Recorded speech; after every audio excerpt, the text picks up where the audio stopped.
बाद सीजीएल का एग्जाम होता है, उसमें भी देखा जाए तो पेपर लीक हो जाता है। इस पर आपका क्या बयान है?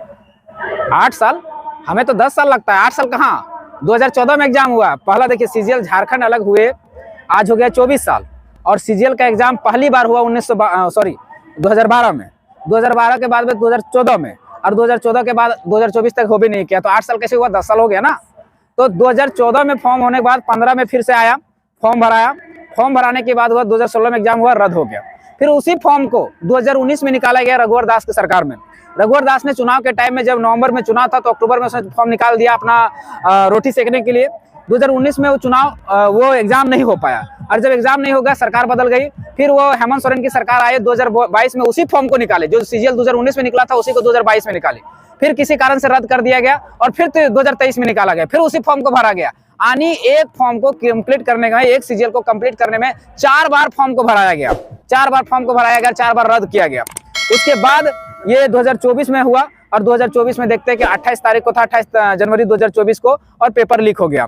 अब मामला यहाँ समझ में आता है कि पेपर लीक होता कैसे है, पहले इसको समझिएगा। ये झारखंड में केवल सीजीएल का मामला नहीं कि पेपर लीक होने का है, या क्वेश्चन सेट होने का है, या नौकरियां बेचाने का है। केवल एक का मामला है, चाहे जेपीएससी का मामला हो, चाहे डिप्लोमा की मामला हो, चाहे जूनियर इंजीनियर की मामला हो, सब में कमोबेश यही स्थिति है। कारण जब जड़ में जाकर देखिएगा तो इसका एक कारण है।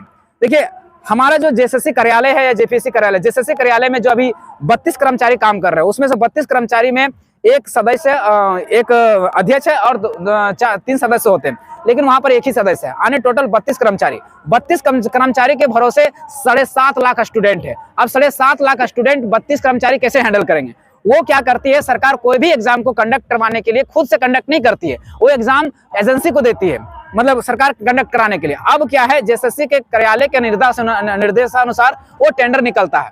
टेंडर के बाद क्या हो रहा है कि जो एजेंसी को काम मिल रहा है एग्जाम को कंडक्ट कराने के लिए, वो बिहार के एजेंसी को मिल रहा है। और सबसे बड़ी दुर्भाग्य की बात है, जो सबसे दयनीय बात जिसको हम कह सकते हैं, वो क्या है कि जिस टेंडर को बिहार के टेंडर को मिल रहा है सेटिंग के हिसाब से, वो टेंडर किसको दिया जाए? जो बिहार सरकार ने जिस एजेंसी को वहां पर बैन करके रखा है, ब्लैक लिस्टेड करके रखा है, उन कंपनियों को मिल रहा है। कारण समझने पर, कारण को अगर जांचने पर हमें पता चला कि जैसे मान लिया जाए किसी को, एजेंसी को अगर 1 करोड़ रुपया दिया गया है एग्जाम लेने के लिए, तो 1 करोड़ रुपया में वहां पर वो लोग जानबूझ के वैसे ब्लैक लिस्टेड कंपनियों को देते हैं कि ज्यादा से ज्यादा वो उसको परसेंटेज दे सके, विधायकों को, मंत्रियों को, ऑफिसर को, उसमें परसेंटेज बटा हुआ रहता है, इसलिए ब्लैक लिस्टेड कंपनियों को मिल जाता है।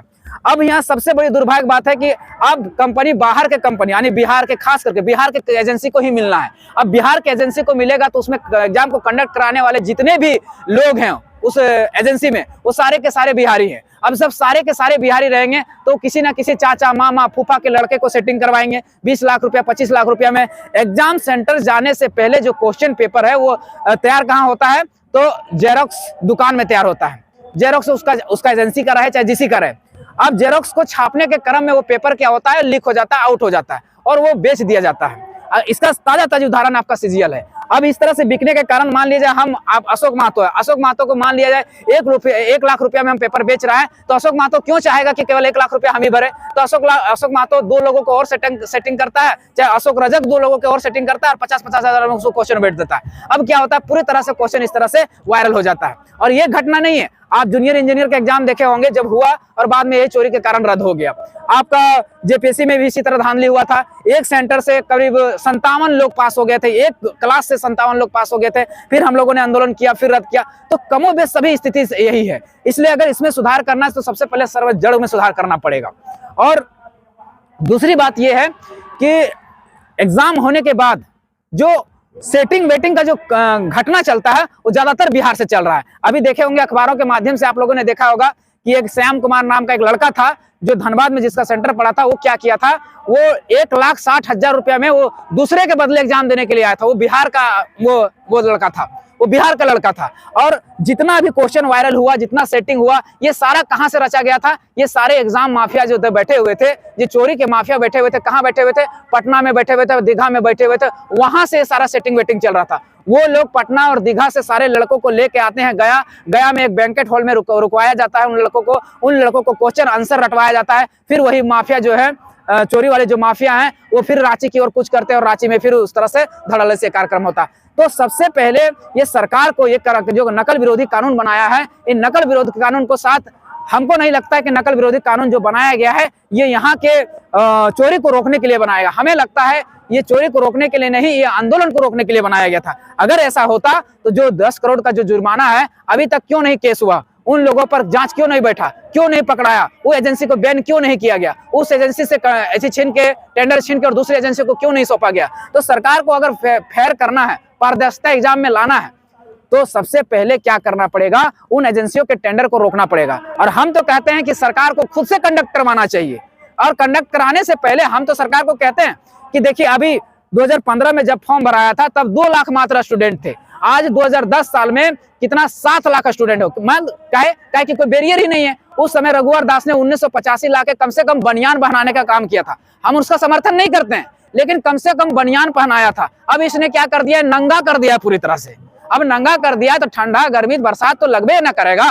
तो सीधी सीधी बात है भैया, बनियान था वो भी उतार दिए, तो भैया 1985 था वो खत्म कर दिया और 1932 भी लागू नहीं किए, तो भेड़िया धसान की तरह बाहरी लोग आके घुस जा रहे हैं। तो सबसे पहले झारखंडियों को 1932 के आधार पर स्थानीय निर्गत करे, स्थानीय के पर नियोजन बनाए।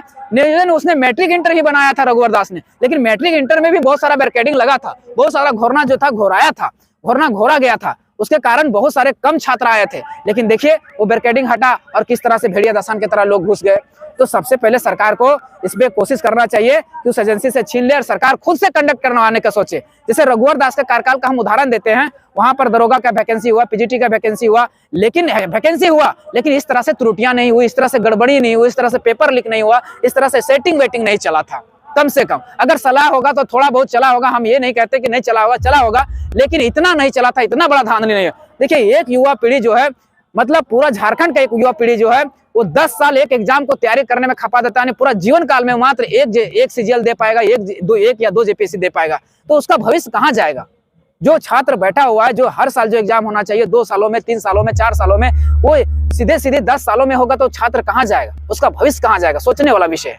कोई भी सरकार हो, किसी भी की सरकार बने, कभी भी युवा पीढ़ी का उसका समय लौटा के नहीं दे सकता है। समय बहुत कीमती होता है, एक बार चला गया तो चला ही गया, और उसके आस में उसका पूरा परिवार लगा हुआ रहता है कि आज नहीं तो कल मेरा बेटा का नौकरी लगेगा। और कितना तड़प की बात है, कितना दुखद बात है कि एक स्टूडेंट एग्जाम देने जाता है, 3.5 लाख स्टूडेंट भाग लेता है एग्जाम से, जैसे सेंटर से बाहर निकलता है उसको पता चलता है कि जो एग्जाम हम दे के निकले हैं वो रद्द हो गया। कितना उसके दिल में क्या क्षति पहुंचा होगा, कितना दर्द महसूस होगा, कितना पीड़ा महसूस होगा, वो ही जानता है। इसीलिए हम हमेशा कहते हैं कि पढ़ लिख कर बेरोजगार युवा घूम रहे हैं बाजारों में, पढ़ लिख कर बेरोजगार युवा घूम रहे हैं बाजारों में, अनपढ़ नेताओं के अनपढ़ बेटे बैठे हैं सरकारों में। और हम हमेशा कहते हैं, आनंद गौड़वी जी की एक बहुत अच्छा लाइन है, वो हमेशा कहते थे कि जिस्म क्या है रूह तक सब कुछ खुलासा देखिए, जिस्म क्या है रूह तक सब कुछ खुलासा देखिए। आप भी इस भीड़ में घुसकर तमाशा देखिए, आप भी इस भीड़ में घुसकर तमाशा देखिए।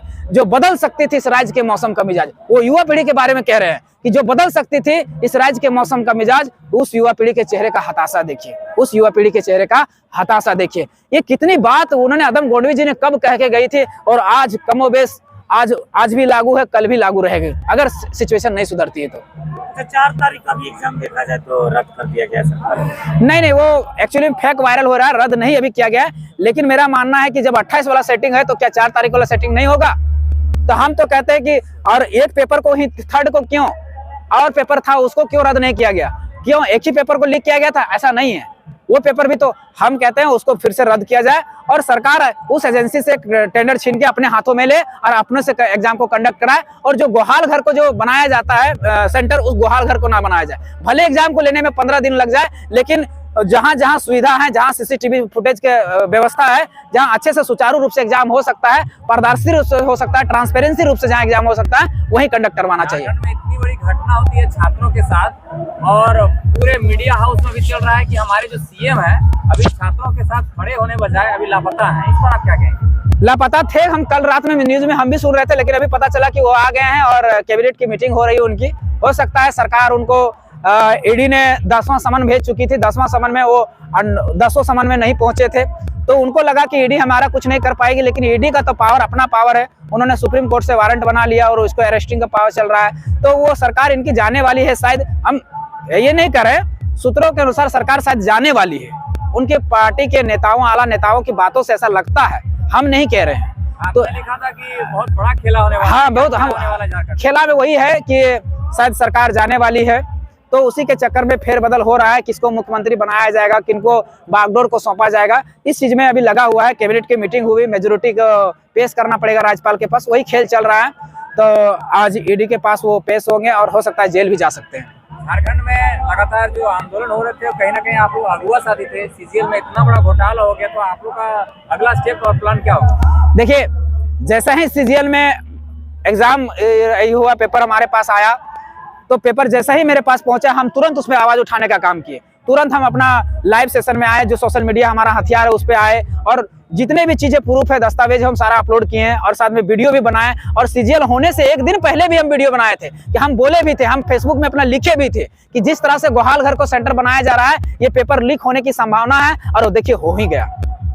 हमारा अनुभव कहता है, क्योंकि हम भी अभ्यर्थी रहे हैं, हम भी परीक्षार्थी रहे हैं, तो हमको अनुभव है। आज 7-8 साल से हम भी एग्जाम दे रहे हैं, 2017 से हम तैयारी कर रहे हैं, तो हमें भी पता है कि किस तरह से यह धांधलियां होता है, किस तरह से चोरी होता है, किस तरह से भ्रष्टाचार होता है। हम 6ठा जेपीएससी भी आंदोलन किए थे और 7वां जेपीएससी भी आंदोलन किए थे, और भाषा और खतियान आंदोलन भी आज कर रहे हैं। तो हमें पता था कि ये चीजें हो सकती है, और देखिए हमारा अनुभव सही निकला और वो पेपर लीक हो गई। इतना बड़ा घटना होने के बाद और इतना चूंकि आप लोग लगातार स्टूडेंट के साथ थे, आप लोग पर आरोप लग रहा है कि क्या जेबीकेएसएस मसाल जुलूस निकाल देने से क्या छात्रों का जो भविष्य है वो संवर जाएगा, या फिर जो ये विरोध हो रहा है वो खत्म हो जाएगा? देखिए, एक संवैधानिक देश है, संवैधानिक देश में संविधान लागू है, तो सबसे पहले संवैधानिक ही बात करना पड़ेगा। आप बम बारूद लेके घुस तो नहीं जाइएगा जेसीसी ऑफिस में। तो हमारा जो संवैधानिक अधिकार है मसाल जुलूस के तहत सरकार को बताना, जताना, और उस तरह से हमारे छात्र जो छात्र यूनियन है, स्टूडेंट यूनियन है, वो पीछे कल भी वो पुतला दहन की थी अल्बर्ट एक्का चौक में।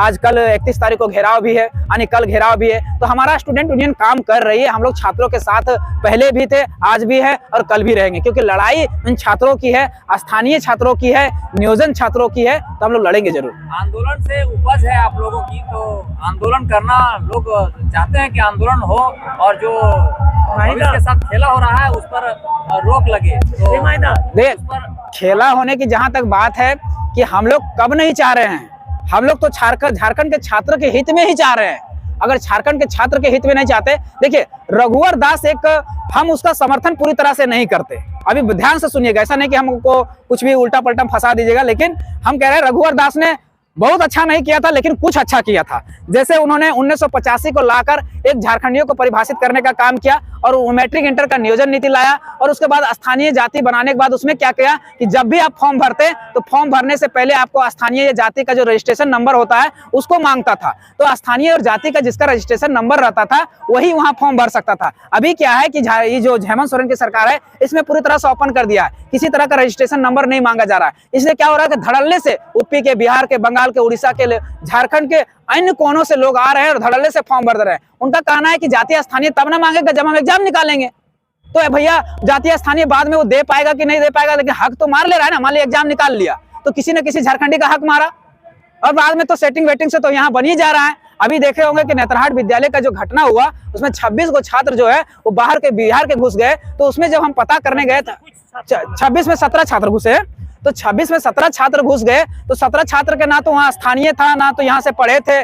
उसमें क्या होता है, नेतरहाट विद्यालय में यहाँ का छात्र होना चाहिए, झारखंडी होना चाहिए, और साथ साथ में उसमें क्या होना चाहिए कि यहाँ की डोमिसाइल होनी चाहिए। बट इन लोगों के पास ना तो डोमिसाइल था ना ये था। तो पता कराने पर जिस स्कूल से उनका डोमिसाइल बनाया गया था, वहां पता चलता है कि 6 से 7 लाख रुपए दिए गए थे। अच्छा मोतीलाल जी, आप तो आंदोलन का था, आप जेबीकेएसएस जब पार्टी में आ गई है, यहाँ पर रूल रेगुलेशन में अगर बात की जाए तो किसी को पता नहीं रहता है कि करण महतो आ रहे हैं, राजकिशोर महतो होते हैं, आप केंद्रीय टीम के मेंबर हैं। आप लोगों ने अपने आईडी के माध्यम से सोशल मीडिया के हम लोग कहीं जानकारी नहीं करते, अचानक से आ जाते हैं। आपके समर्थक, आपके पार्टी के कार्यकर्ता कहीं ना कहीं सवाल खड़ा तो जरूर करेंगे कि आखिर आप लोगों अचानक से आ जाते हैं सवाल।